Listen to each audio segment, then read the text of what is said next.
Good evening, afternoon, morning, whatever time you guys are listening to this. It's the Wookie Automotive Racin Ramblin podcast, where I, the Wookie, a crew member in the sport, ramble on about this weekend in racing. And this weekend was New Hampshire. And quite honestly, it was a fairly entertaining weekend. Uh, just got done watching the Cup race, and it's quite honestly, this has been a while since we've honestly had a Loudon Cup race that generally kept me entertained for most of the race. Kept me engaged. It was kind of weird. It was a lot like Chicago in that regards, and we also even had a bump and run for the win with 8 to go. Kevin Harvick knocking Kyle Busch, although he did wait about 5 laps. He was using up Kyle's rear bumper, but he kind of showed Kyle Larson how you do a bump and run. You make sure the guy can't get back to you. But yeah, it was kind of disappointing that Eric Almirola and Kurt Busch, their crews, kind of cost them any. There was a caution 30 to go with Clint Boyer looks like, I guess he broke a shock mount, and he kind of went up the racetrack, barely caught the wall, and then they threw the caution. They didn't need to throw a caution for that. About 20 laps earlier, Ricky Stenhouse Jr. pounded the wall during green flag pit stops, and they left it green.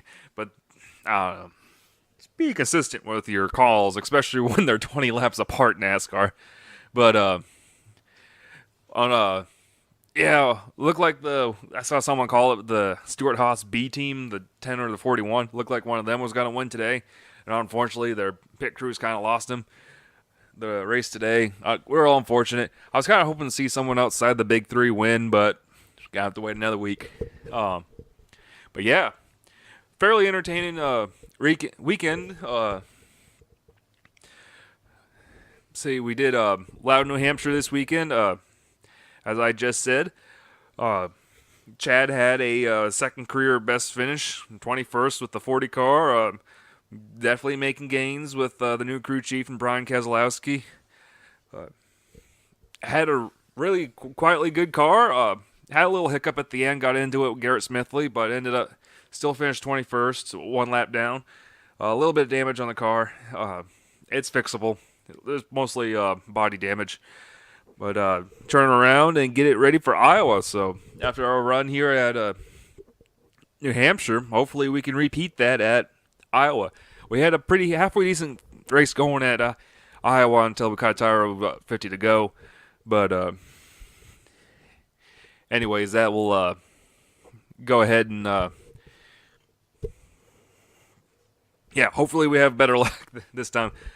Certainly hope we kind of got the monkey off our back. We passed to 55 again in points. They had a new driver in Bailey Curry, rookie driver making his first start. Ended up finishing 29th, but he was kind of slow. But I think it's just rookie driver to a team that it's just never ended shenanigans with JP Motorsports. Apparently shenanigans went down with the Brandon Hightower. We'll just have to wait and see what happens there. Brandon is going to be in his seat for Johnny Davis this weekend in the 15 car, so see what happens. Wish him all the luck. Unfortunately, the other driver, Josh Bilicki, had another mechanical failure. It's like, say they fell out of Michigan, I think, fell out of Iowa, fell out of Chicago, fell out of Daytona, didn't fall out of Kentucky. I think they just rode around and finished 28th, but then fell out again this weekend. Yeah, not looking good for Josh. He's free falling right now in points. You can't have mechanical failures like that. Look how far behind Chad got this year between mechanical and wrecks we got, and we're just now slowly starting to scrape our way back up.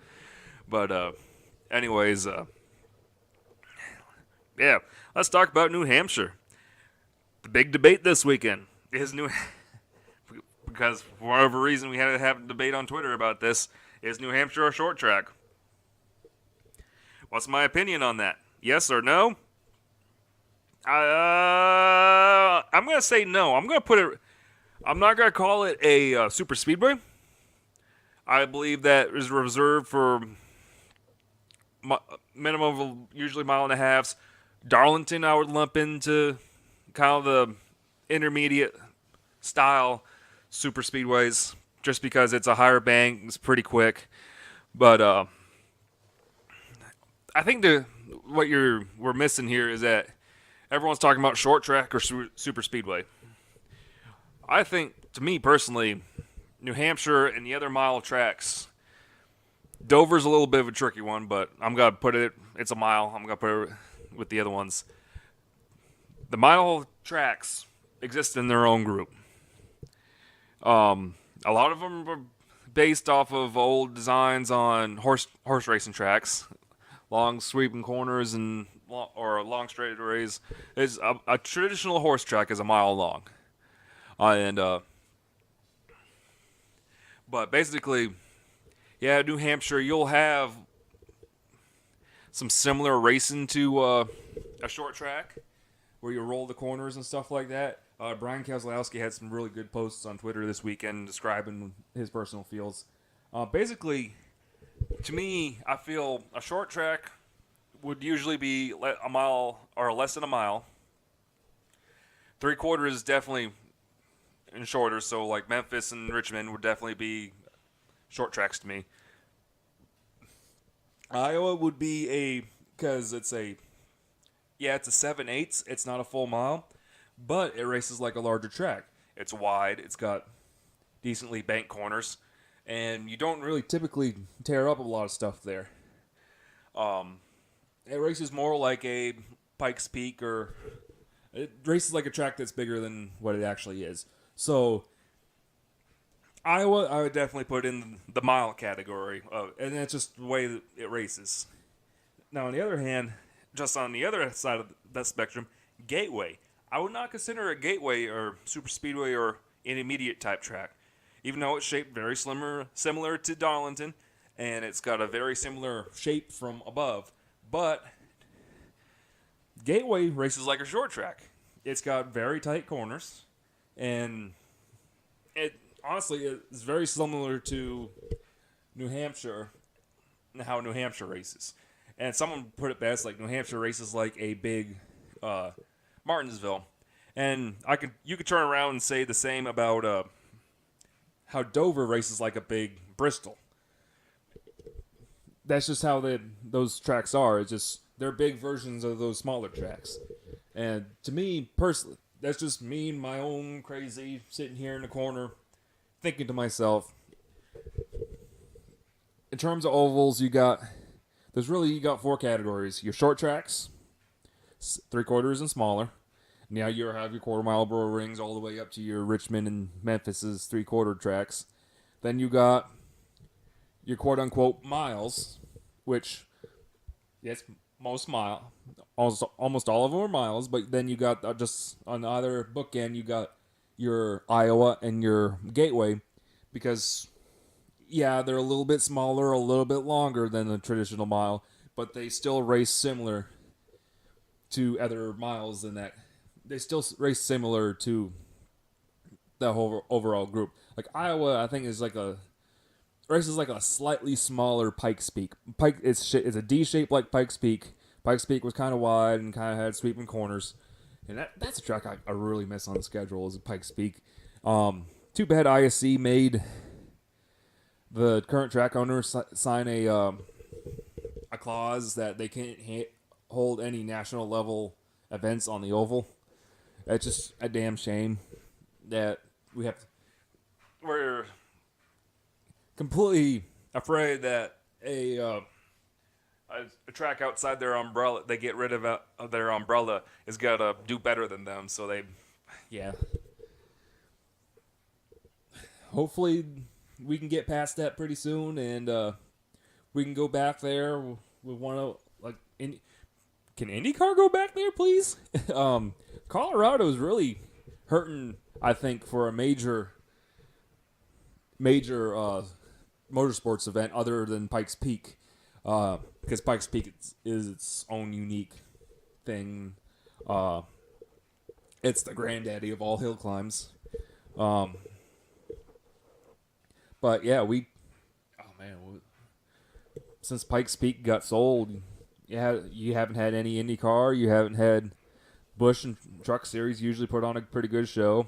IndyCar, I think today's IndyCar would race halfway decent.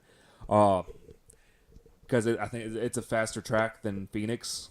So I think those cars would race a little bit better than what they did at Phoenix this year. And Phoenix really wasn't that good this year, unfortunately. And then also at the same time, we don't have a event in Denver on the street course, not since the Champ Car days. So yeah, that region's well overdue for another major race. And especially with Barney Visser and Prince Row Racing doing so well, I think it's time that we go back to Pikes Peak. Now, I've never been there. I've only seen it on TV, but still, I would think that track would do a pretty good job of holding even a cup event. I know at the same time I've never been to Gateway, but Gateway is pretty close to right across the river from St. Louis, so it but at the same time, I kind of seen better pictures of Gateway and their infield and stuff like that, and I know the driver, they already complained about Dover and its infield, and they complained about Richmond until they redid Richmond, and they complained about Phoenix, and Phoenix is doing something about it. So I really couldn't tell you. I think they got garages at Pikes Peak. I don't know if they're like fully enclosed garages, but if they do, it wouldn't be out of the realm of possibility. I would put Pikes Peak high on bringing a track that I'd bring Cup there. You just gotta get past all the BS politics with ISC and SMI, because that's the number one thing hurting the sport right now is the lack of variety and shakeups we've had in the tracks. The only reason that Iowa is a top prospect for a Cup event right now because it's now under the ISC umbrella. The only reason Kentucky ever got a date because they had to go under the SMI umbrella. It's just the way the sport is, and hopefully whenever the big TV contract shakeups happen and stuff really has to change instead of just treading water, hopefully that's when we get changes. I know the fans have been clamoring for it, but it's not going to happen for a few years. When it does happen, there's a lot of major stuff that's got to go through the works in order for it to happen. So anyways, back to New Hampshire after I got on my little tangent there. Oh yeah, and other short tracks, your miles, your intermediates, which is your mile and a halves, Darlington on the outside edge. Those to your 2 mile tracks of and even those I may not even I'm probably gonna pull. Now I'm really thinking about it. Your intermediates are less than between the mile and 3.66 miles of Darlington to less than 2 miles, and then your super speedways are anything 2 miles and larger. That's how because right now Michigan's very, very, ever since they did the repave, and they did a hell of a job repaving it because I think it's just now starting to get a couple of bumps, but it's still a very, very fast aero dependent track. So I would definitely put Michigan and Fontana if they ever do repave Fontana, which I don't see them doing for a little bit because it's just the racing's been so fantastic. But I would put those with the super speedways, and then you got of course your super speedways, Indianapolis, your Pocono, your Daytona, your Talladega, and then that's really all you got in the United States right now. You got to go outside the United States. Rafaela down in Argentina is really the only one I can think of that would fit under that definition, which is a huge flat three. Uh, uh, New Hampshire, if it was 3 miles long. It's like, yeah, some crazy people down there in Argentina. And it's like, hey, during the big track boom in there was a track boom in the '60s, and they built a a uh, a hell of a place. See if I can let's see if I can come up with any other quick. I don't think anything else really fits under that right now. The Euro Speedway Latitz. The Euro Speedway over in Germany. There's kind of a 2 mile triangle. It's 2 mile triangle. That's really the only other place we got that's a super speedway. But and Texas World, but Texas World is about gone. It's a sad. They've started tearing down the bank in turns 1 and 2, but it's rotted for so long. It's like North Wilkesboro. North Wilkesboro is so far gone. You're gonna have to completely tear it down and rebuild it. And hope unless we do something quick, Rockinham's gonna be in the same boat. They already got trees and stuff growing in the front stretch grass area, so that's just the nature of the sport. Unfortunately, just where Rockingham is now, we tried bringing it back. It didn't get the support it needed to for the truck race and the ARCA races to really keep it financially viable. And unfortunately, Andy had to put an end to it. That's just the sad part of it, and it just didn't get the support it needed to when it did come back. And who's to blame for that? It wasn't Andy Hillenberg. He tried his darndest. He did. So, anyways, getting back on to Loudon. Kurt Busch won the pole, led the most laps, 94. Unfortunately, that green flag pit stop ended his run. Went to come in. Ryan Blaney was getting ready to come out. They both sat there waiting for one to do, and then they just lost too much time, finished 8th. It was nice to see Ryan Blaney run real good. Nice to see Ryan Newman run real good. He kind of squeaked and finished 6th, so some good running out of him. Once again, he had a big 3. Saw a little bit of speed out of the Hendrick cars. Chase Elliott stayed in the top 5 all day. He ended up finishing 5th. Jimmy Johnson was in the top 5 early on and kind of faded back. Ended up finishing 10th. Alex Bowman kind of came out of nowhere at the end. Ended up finishing 11th. And William Byron stayed on the lead lap, finished 14th. So kind of nice to see Hendrick kind of not pedal around in the 20s again. And then at the same token, good to see Matt Kenseth with a top 15 finish. He kind of worked his way up, had a real bad qualifying run, qualified 15th, and then just got kind of quietly worked his way back up and hung around the 12th to 15th place all day and finished 15th. And that's what that team needs is just they need a guy like Matt sitting there and just helping them rebuild. And Ricky Stenhouse, he had actually a pretty good, halfway decent run, and he probably would have finished top 15 as well.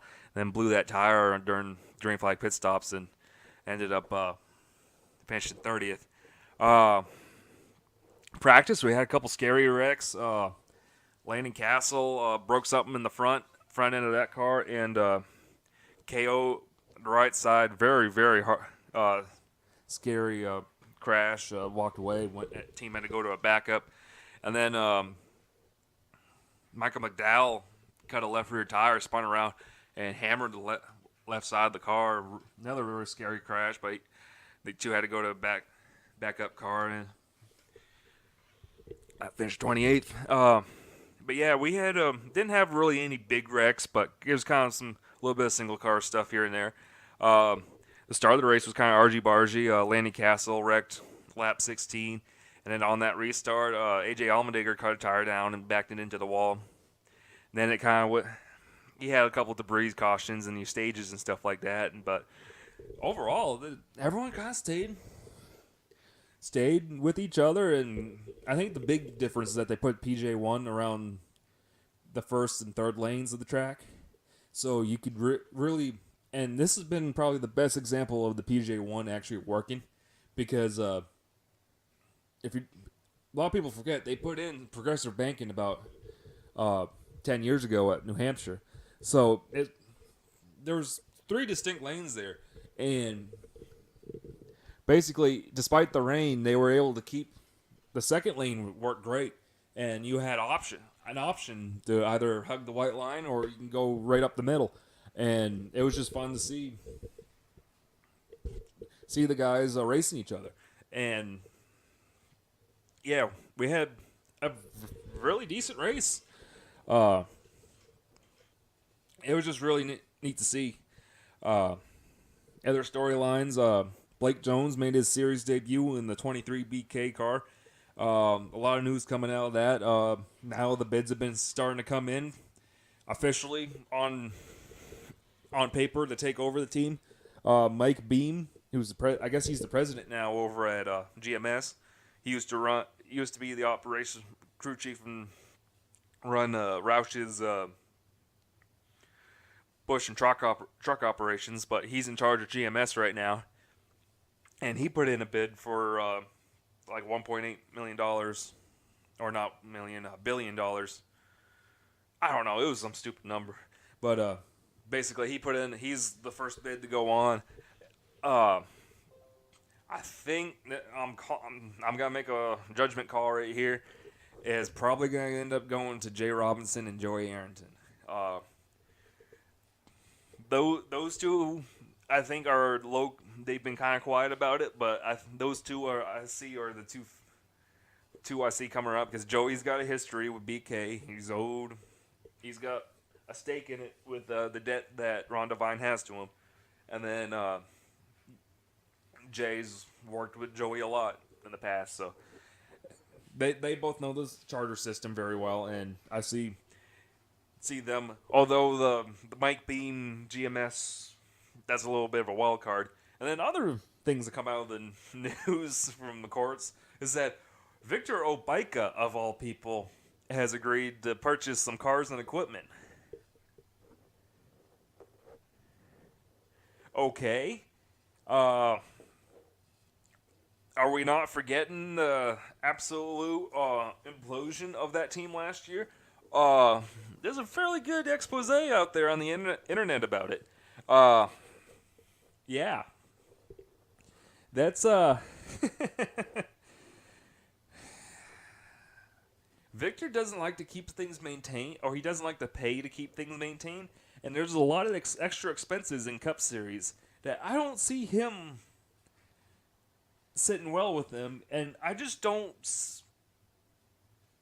see him with a Cup car lasting more than one race. I don't see it lasting more than one weekend. Because there's a lot of stuff you got to do on the Cup side that you don't have to do on the Xfinity side. And, yeah, he needs a very good group of people to go out there and do it, to get it done for him. But, yeah, I'm kind of curious to see where this goes. The saga continues. But anyways, that was Loudon for Cup. Get back into the swing of things. Modifieds race this. We had a big weekend of racing at Loudon. Modifieds raced twice this weekend at New Hampshire. But I couldn't tell you who won the All-Star race there on Friday. But I'm pretty sure it's gonna be that's gonna be the featured NASCAR home track race. That's gonna be on NBC this week, Wednesday or Thursday. But anyways, they had their annual 100 lapper on Saturday. They were the first event. It was a bit of a wreck fest, which they got restrictor plates on those cars for there, and they tend to run like race. They tend to draft and race like at Daytona and Talladega for everybody else. It's always a real good show. Yeah, it was kind of argy-bargy, but anyways, Bobby Santos won once again. Behind him was Chase Dallin in a Rob Fuller car. Ryan Newman, once again making an appearance, finished in third. Justin Visignor finished fourth, and Eric Goodale finished fifth. Look at the points right now. Justin Visignor with a 32-point lead. That's actually pretty substantial. That's probably a full race over the next guy, who's Chase Dallin. Then Timmy Solomito is third. Craig Lutz is fourth, and then Rowan Pennick is fifth. Actually, 34 cars at Loudon. It was a pretty good field for modifieds. So good things there. What was not a good field, and I'm gonna harp on these guys again. Actually, it was their better field in a few races, but K&N at Loudon, they raced after the Xfinity guys with their 70-lap race, but 20 cars. And let me go down the list real quick of, let's see, 1, 2, 3, 4, 5. 5 of those cars were K&N West cars. Jefferson Pitts and McAnally both brought cars over from Washington State and California, respectively. So 15 out of your 20 cars are your East racers. And,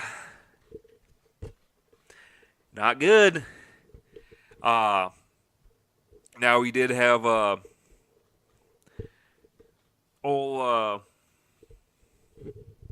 tripping over my words again, but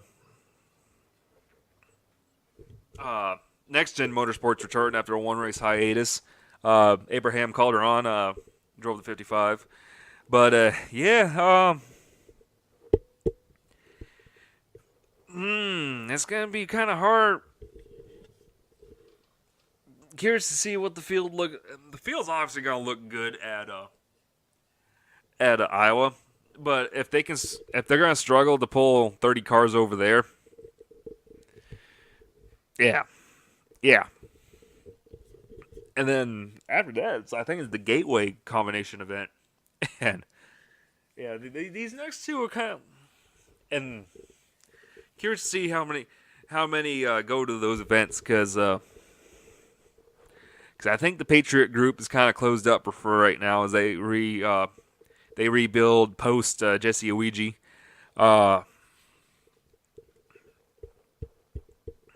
Yeah.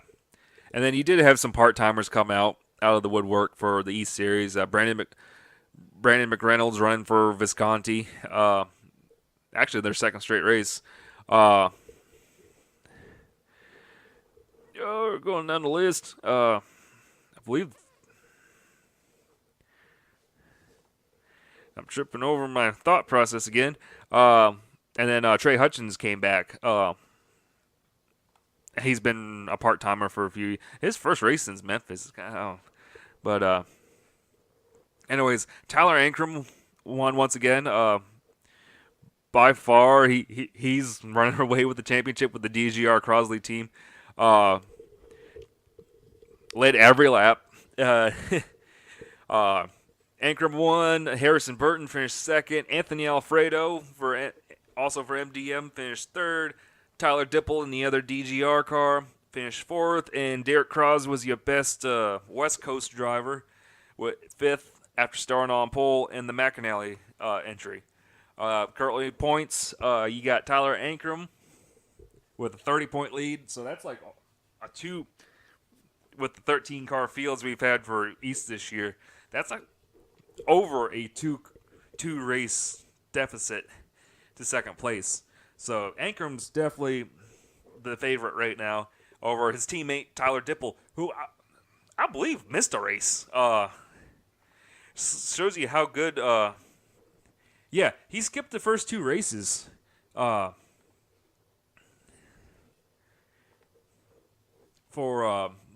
He was a late addition to DJR Crosley. Langley was his first race, and he won right out the bat. But the fact that he's second in points, if he hadn't missed those two races, he'd probably be running away with the championship. Or actually, he'd be probably rated equal with Ankrum. So funny how things work out. Third is Ronnie Bassett Jr., a really good points run for him. He's currently third. Anthony Alfredo is your first MDM entry, which is the other major team outside of DGR. Or you got DGR Crosley with a two-car team. You got Rev, which always seems to bring about 3 or 4 cars with the Maxicals drive for diversity efforts. And then MDM, which is probably far and beyond. They are a team that would do very well in Xfinity and trucks, and they're doing stuff there that would do very well there. And they're transferring over to these lower divisions in ARCA and K&N East, and it is showing very well. Very well prepared team. Obviously they've been running away with the ARCA field this year. With their full on effort there. But Anthony Alfredo is in fourth place, 6-7 points out of it. Currently the best MDM driver, and then Ryan Vargas is in fifth. He's the top Rev Racing driver driving the 2 car. So that's just look K&N this year. Xfinity, go back talking about that and not talk about Fincham. That was probably one of the best Xfinity races we've had in a very long time at New Hampshire. Honestly, nothing's really. The only highlight I got popping in my head in recent years is Kevin Harvick losing like the 2011 race or 2012 race because he got held up by Angela Cope, who was also in this race. But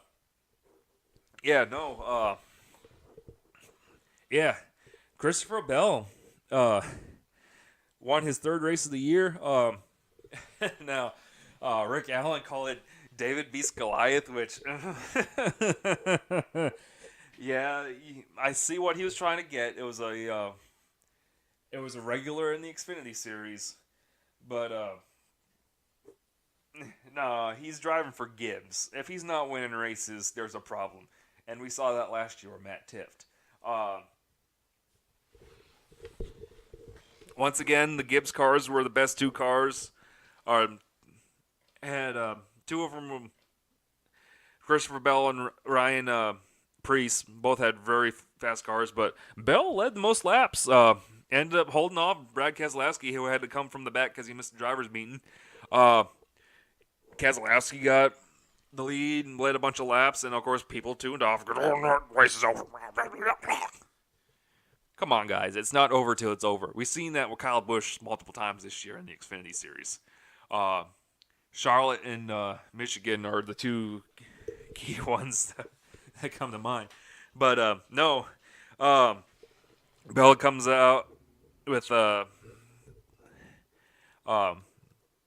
his third win of the year. Still does not have the points. Now I'm looking at this. I'm not doing the BS chase stand-ins where all Bell's got 3 wins and Allgaier's got 1 because 1 was encumbered. Blah, blah, blah. But no, I'm looking at this at the old school. Who's on top now?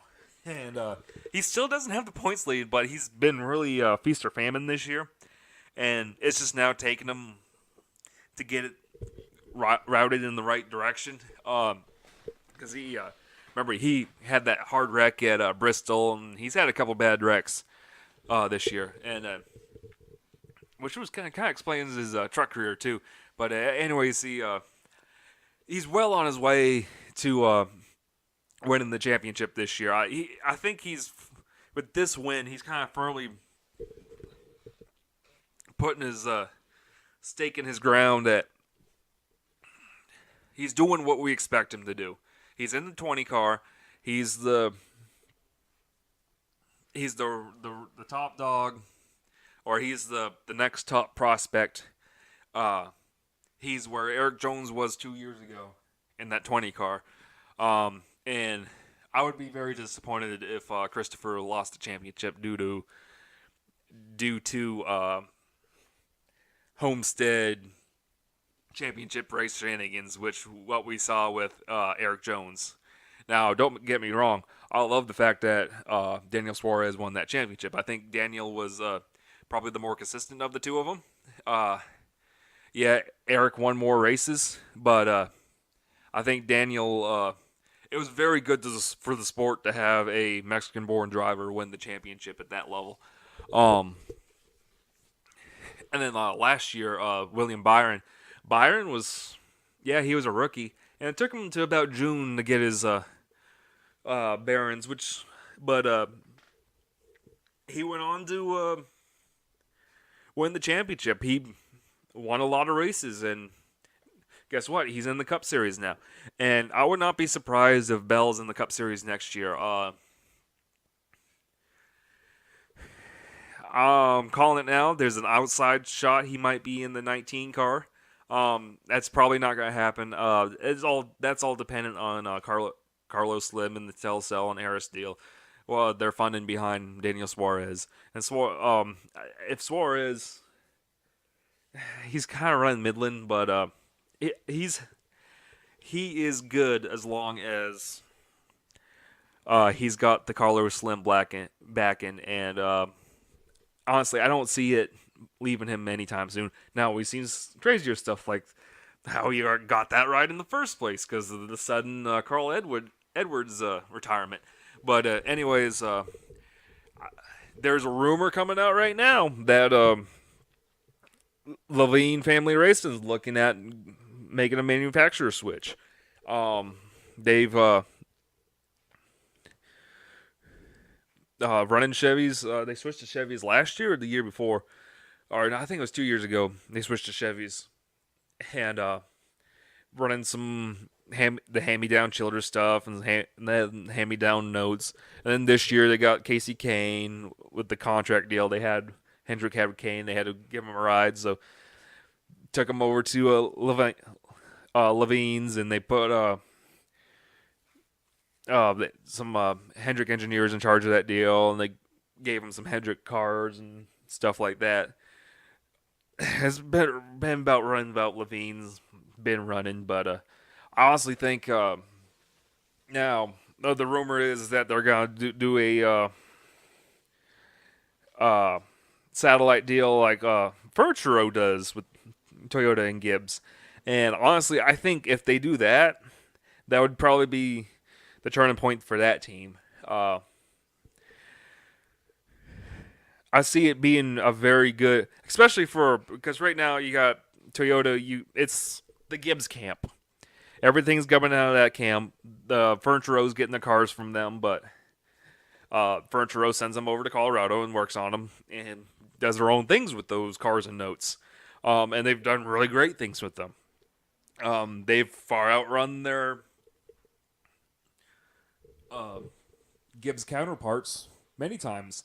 So it's curious, but you need the right personnel over there. and it's really dependent if Levine, if they do go that route, Levine's can get that personnel. Now at the same time, got Christopher Bell over there. You got major Toyota money going over there, so it could be something great in the works. So, anyways, going through our top 5 here. Christopher Bell won, led most laps. Very nice to see a regular second straight race he's won. His second straight race got a regular win. This week is Iowa, and as far as I know, there is no Cup drivers in it, so we will have another regular win for sure. It's just curious whether or not if Bell can do it. I kind of want to see I really want to see Elliott Sadler win, but he once again see where he finished. He finished 8th, but he probably kind of broke something that I really want to see Elliott break that streak. I want to see Daniel Hemrick finally break through and get his first win. Cole Custer's another one I wouldn't mind seeing winning. John Hunter, even though he's technically a part-time driver, I'd love to see him get a win.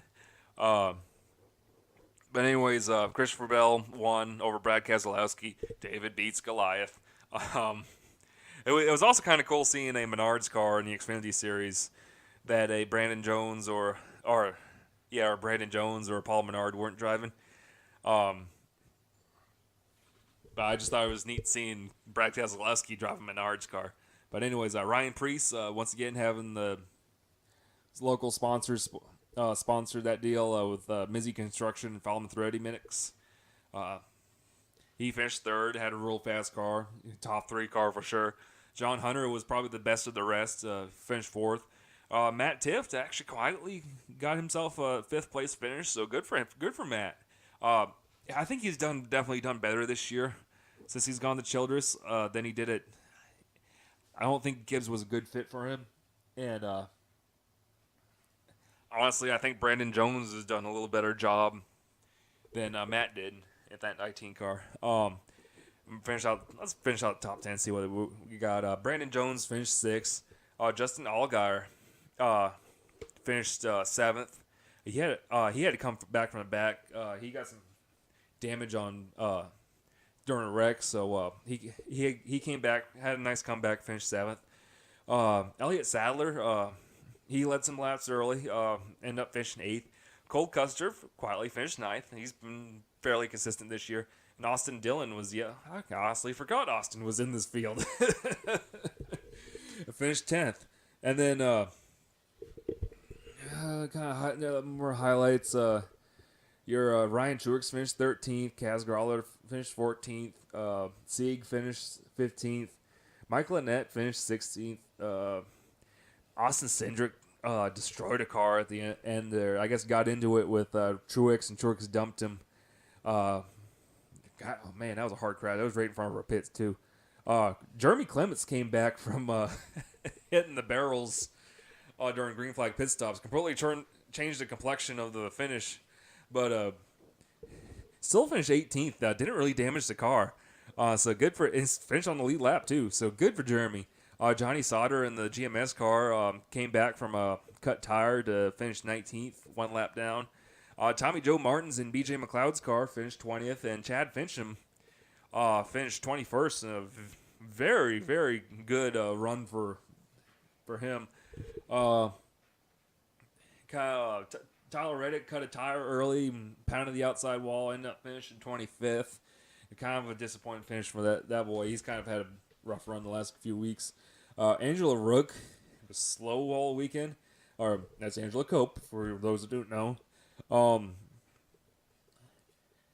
Harmon was faster than her, and I hate to say it, but it's like she ran this race last year, did halfway decent, and then wasn't terribly slow, and then ran Kentucky, finished Kentucky, did all right, was slow, but and then she went to Charlotte and Texas and seemingly regressed.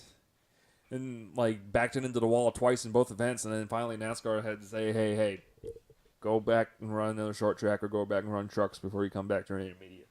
and because she was planning on running a lot of races this year for BJ, and then that kind of threw a wrench in things. So she kind of went back, regrouped, and she ran this race, and it was just kind of, man, she kind of really struggled.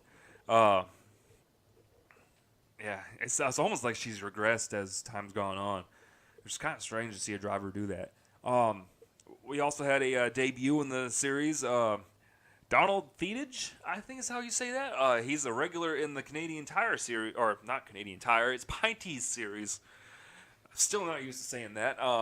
The Canadian series. He's running for Scott Steckley's team, running the 24. Got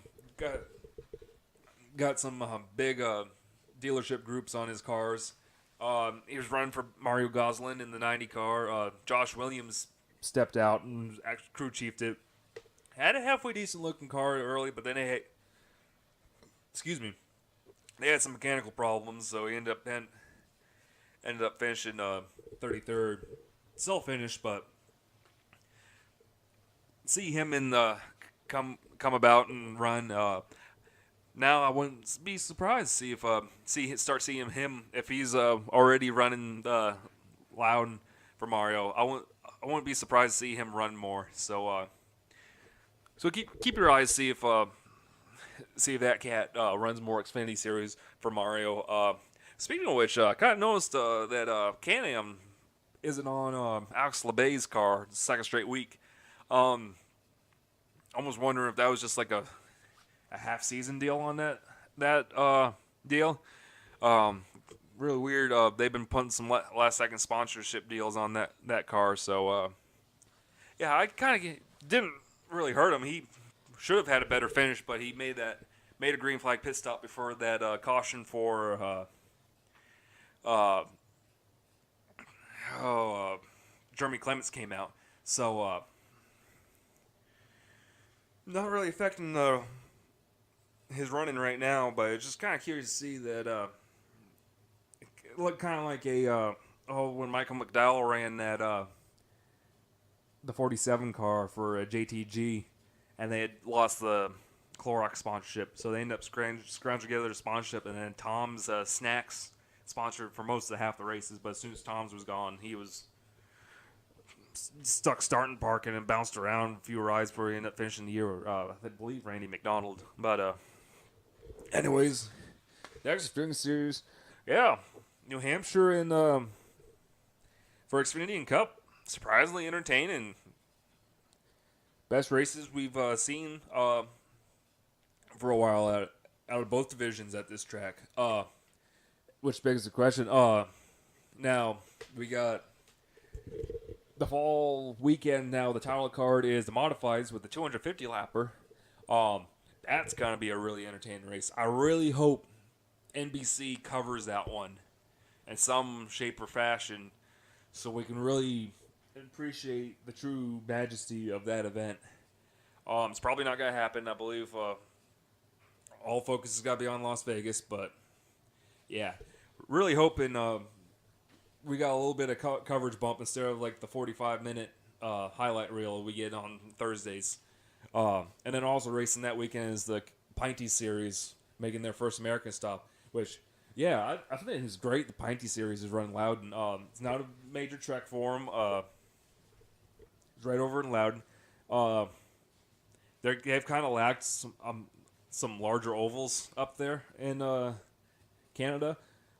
There's that Canadian Motor Speedway project that's been in the works for 15 years now, and it can't seem to get off the ground. So it's nice to see the Canadians got a coming over here to have a good playground to show their metal on a larger track. So because they got a lot of real tight they raced on quarter mile a couple of weeks ago. So and then last week they were racing on street course. So real fun series to watch. Anyways, what else raced this weekend? ARCA was supposed to race at Berlin, the 0.438 mile, almost a circle, got no walls around the track except for on the front stretch, and then doesn't have a real pit road. Berlin Speedway. Uh, Usually a fun race. Unfortunately, I think it was 21 cars on the entry list. But yeah, rain started about halfway into practice and would not let up. So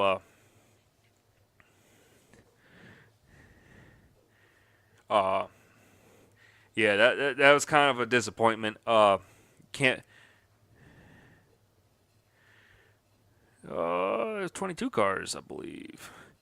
No, 21 cars or 20 cars exactly. I think there was a withdraw. Uh, Carson Hocevar, I think is how you say his name. Um, Runner in the. He's a local driver, but he runs in the CRA division. He got the pole due to practice speeds over Sheldon Creed and Riley Herbst, Gustine, Chandler Smith. But yeah, I guess they were expecting rain today, Sunday. I should add, but if for them to outright cancel the event and reschedule it for in August, so hopefully it doesn't hurt too much. But anyways, get back on track here. V8 Supercars ran this weekend at Queensland's Speedway, a raceway over in Queensland. Kind of a quick. It's a short road course, about a mile and a half, I think it is. But it always seems to put on a pretty good show. Scott McLaughlin won the first race over in dominant fashion over Shane Van Gisbergen and Craig Lowndes. So I try to bring this seat up. And, of course, Racing Reference doesn't have the Sunday race up.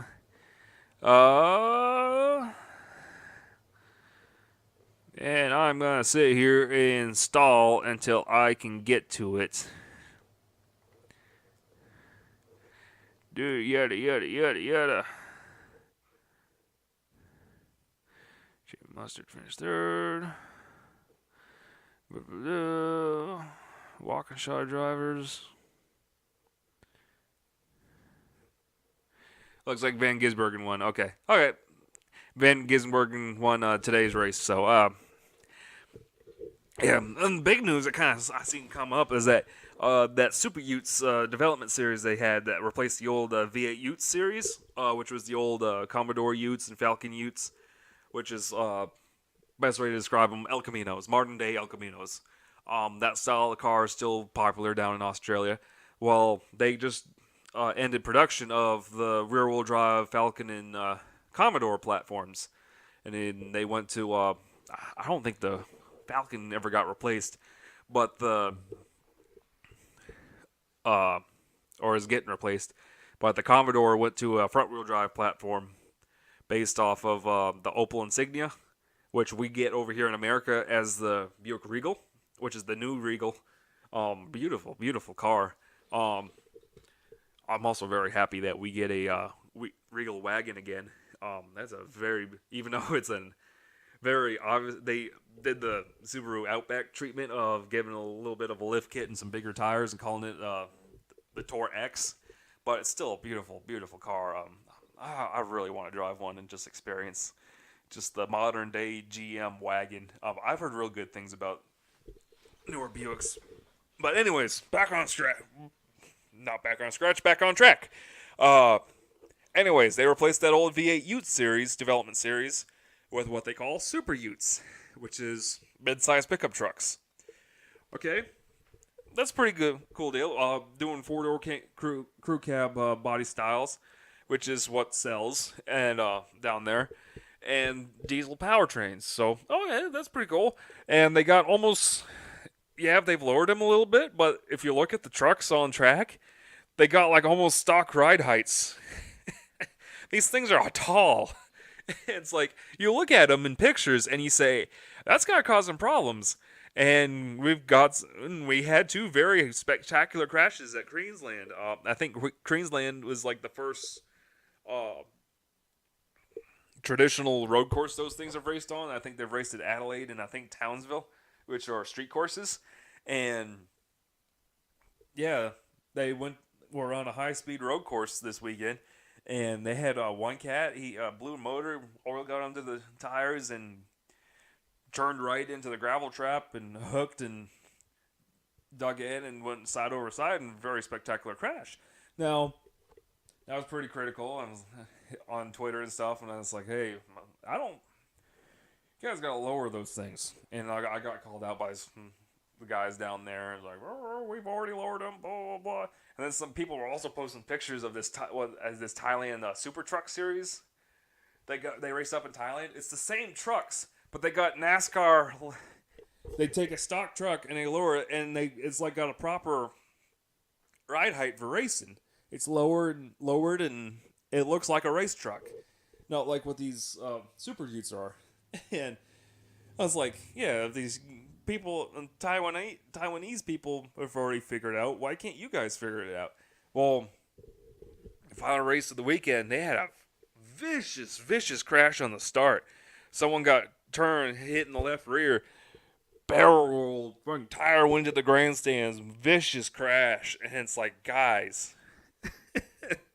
And like the fans are being very critical of it. It's like, guys, these are gonna kill somebody. And there's been a lot of hate for that series down there in Australia, but I think it just needs tweaking. Just give them a proper ride height so they're not so top heavy. And then I seen like one guy got an argument with Darcy F1 on Twitter. Like, if you don't know Darcy F1, he's got that fantastic website that collects clips and full races and stuff for overseas divisions. I highly recommend it. But made a tweet about, hey, showing blah blah blah, and someone's like, "You're an idiot. He dug in blah blah blah." And it's like, dude, he turned over while still on asphalt. He didn't dig into the gravel. What are you talking about? But yeah, that is the racing for this weekend. Iowa next week. Iowa and Pocono. And also, I want to say, man, NBC is on a winning streak right now. Fantastic coverage once again. They shook things up and put Rick Allen on pit road, which I'm sure he's not too happy about that. He kind of seemed really out of his element during the rain delay. Although he did have a fantastic interview with Kevin Harvick at the end of it in Victory Lane, where he just full on did a Bush reference. It was like, okay, fantastic, Rick. But no, Steve Letarte did a great job play-by-play, and him and Jeff Burton and Dale Jr. did a fantastic job in the booth today. And yeah, I think that was. I hate to say it. I like Rick Allen as a play-by-play guy, but yeah. Can we have those three for the rest of the year? Because the booth wasn't too cluttered. They didn't talk over each other much, and they worked off each other well. And I'm not the only one. There's a lot of support online for this group. The changes NBC has made. Now, I still got a little bit of gripes. I still don't like they got to interview the driver on the front stretch, and then they got to interview the winner again in Victory Lane. I was like, that's still stupid. But that's my only gripe. Like, the whole production's top notch. The camera shots are pretty good. Really good in-depth commentary with drivers and crew chiefs that got experience with these cars. And Fox, please, I know Jeff Gordon was in the right direction, but please shake things up. NBC's killing it right now and making you guys look stupid. But anyways, enough of that. Trying to wrap things up now. What do we got on the docket coming up? ARCA Trucks and Cup Series at Pocono. ought to be. Excuse me. Um, yeah, it's gonna be Pocono. Arca's probably gonna get spread out. Trucks is gonna be spread out. Uh, Cup will probably be wacky. It always is. Um, then you got the K&N East and West in a combination event supporting Saturday night the Xfinity Series at Iowa for their second event. I was usually pretty good. It was hot as balls a few weeks ago, but the night races are usually pretty good there. So looking forward to being the top cats out in Iowa. Racing this week at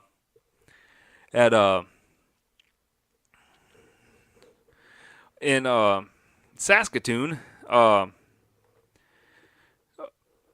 Pinty Series. I think it's like on Wednesday, I believe it is. Third mile over in Saskatoon, Saskatchewan. The Pinty Series is racing, so nice to see them already racing. Modifieds is off for a couple weeks until they come back at Stafford, which would be a real good race. Let's see. Peak Mexico Series is racing in Aguascalientes, I believe is what it's called. I'm trying to remember. I think that's one of the ovals down there. They got some cool looking ovals down in Mexico, and of course they need a lot of work to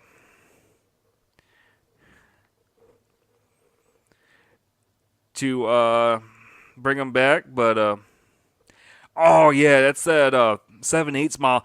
It looks like a high bank. Check it out. It's a Ovalo Aguascalientes, Mexico. It's a 7/8 mile D-shaped oval, but it's got high banking. It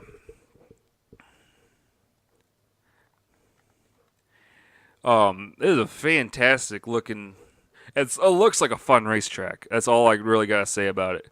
It's concrete, so there's looks like it's wide. It's as a concrete looks like a higher bank in Iowa. So yeah, that's like the type of track I wouldn't mind seeing them build in America.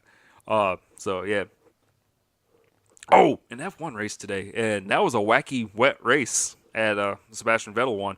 I can't believe I missed that one, but anyways, F1 is racing next week in Hungary before they take their summer break. So if it was wacky and fun today as it was, I didn't mind Lewis Hamilton winning this week because it was a very, very entertaining race. I forgot it because I got home right as the race ended and they're pulling into victory lane. So it was like, for what I've seen, that was a very fantastic race. So good on F1s. Like they've been having a really good year this year. So it's nice to see some parity in that division, which is rare after all the years of Mercedes just stomping the field. Also coming back next week after a 1 week break, IndyCar at Mid Ohio Sports Course. Mid Ohio has always been kind of a boring track. Yeah, it's a long time fixture of IndyCar. It's always been kind of a boring race, I believe, for IndyCar. Now, Xfinity Series race is great, but that place is so narrow, and so those cars aren't really meant to be out of a place like Mid Ohio, but they still put on a show there. So hopefully this year is a little bit more entertaining. Toronto was a great race, so hopefully we get more of that at Mid Ohio. It's probably not going to be, but hell, hopefully we get some rain. I believe that is what I got for. Everything else is off until August, looks like. So, yeah, I'm gonna go ahead and wrap this up.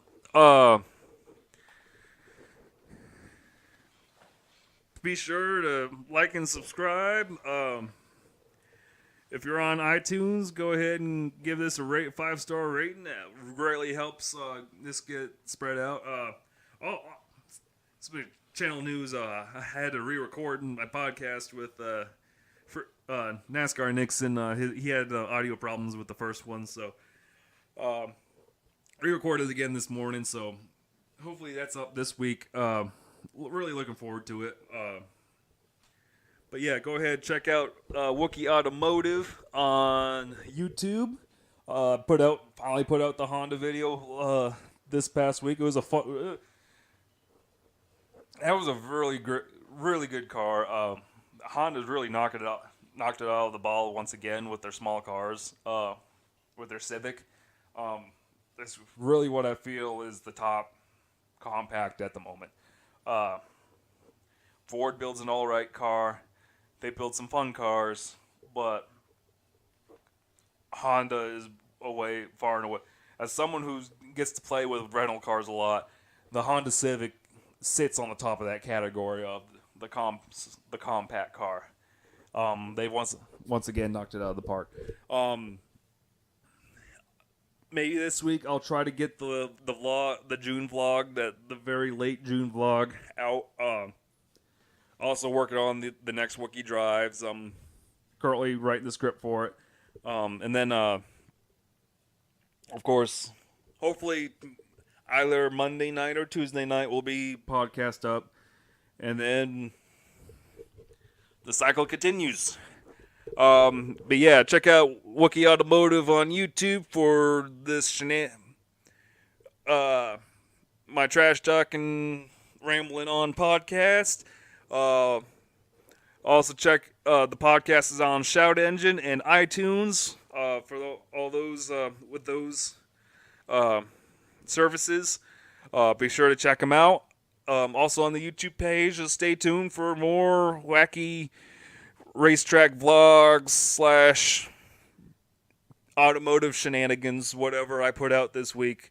We're trying to put together a new car, so no promises, but hopefully I get something other than just the podcast out this week. Stay tuned. I've rambled on enough. Time for me to get some beer. Have a good evening. This has been the Wookie Automotive Racin Ramblin podcast, and I am the Wookie, and I am done rambling. Blah, blah, blah, blah, blah. Yo! Yo! For Christ's sake, I'm talking to you. Check her out. Old Maina coming straight from the county. Hauling wood through the hood where the town be. I tell you what, I'll make this load my bitch. Skid up, please. Tain't nothing but a half a twitch. When it comes to getting it done, I ain't no dubbo. No, double clutching, friggin' straight up burning rubber. And all this shit's going down before my eggs and ham. So move your huss's ass, make way for Mr. Man. Breaker 19. Good golly, how about that, Mr. Man? You got your ears on? 10-420, eastbound, south side of Banktown. Passing lane, mass hole going half tilt. About to get himself an ass full of Peterbilt. Put him in the ditch like a guppy through a scupper. Son of a whore and yuppie make me late for a bean supper. Hammer down, wondering when last night's roast will break loose. Eastbound, going coastal, quick break for a moose. Heading down Steamer Town, gotta cash my check. Mother wants me home for grub or I'm gonna catch heck. Biscuits with the gravy and the butter. Bring your appetite, chummy, if you gotta. After we gorge, it's to the porch to stare through the screen. But just a bit, we gotta hit the bed by 7:15. For friggin' shizzle.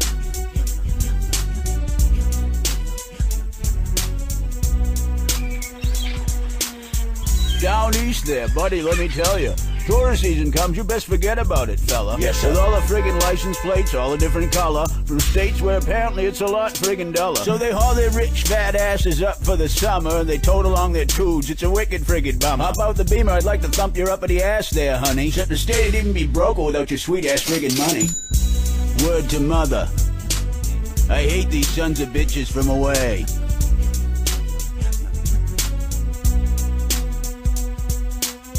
Load drop, time to drop in on my buddy Dale. Out on the flats with his rake and his pail. Dale's good people works hard in the cold and the damp, says on the weekend he can tote Mumsy out to camp.